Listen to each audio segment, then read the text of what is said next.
Let's bring in Robert O'Brien, former national security advisor under President Trump. Always good to see you, Robert. Thank you very much for being here. You know, one of the things that struck me in Vladimir Putin's statement, because now it's in his court to some extent, and then what the U.S. might press him with. But he said in that speech that he wanted long-term peace and he wanted to eliminate the original roots of the crisis, Robert. And we know that he believes that the original roots of the crisis is that he needed to demilitarize and denazify, as he kept saying, Ukraine. So what does he mean by eliminating the original roots of this crisis as part of his negotiation that is not negotiable? Right. So thank you for having me, Martha.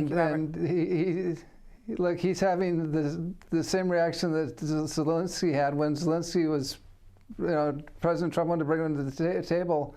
So Zelensky resisted. Now Putin's resisting. Now Trump dealt with Zelensky in Ukraine and got Ukraine to the table.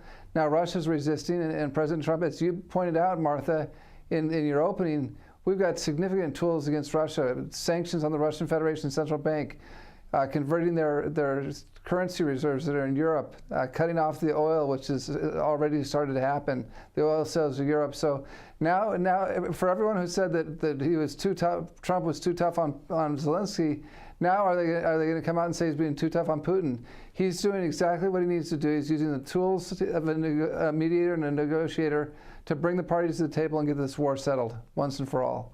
So I guess that has been the question until this point, and I think we're starting to see it in what you're saying.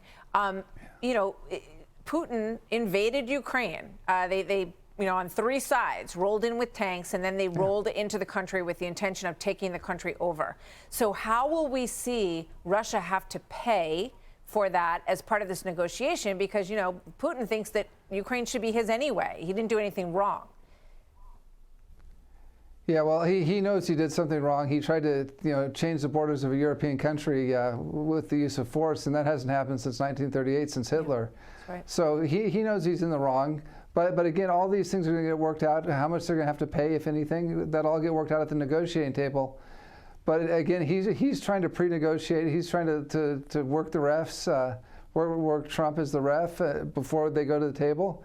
It's not going to work. And if he resists coming to the table, he's going to have a real significant price to pay, and he knows that. And look, Zelensky found out the same thing last week. So again, this is Trump as the deal maker. I mean, this is classic art of the deal, putting pressure on one side, putting pressure on the other side, bringing him to the table, and I'm convinced that President Trump is going to get us a deal and end this war and be a peacemaker.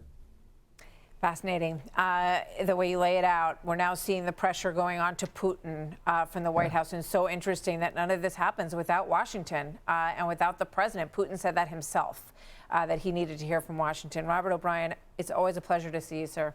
Thank you so much for joining me today. Good to see you.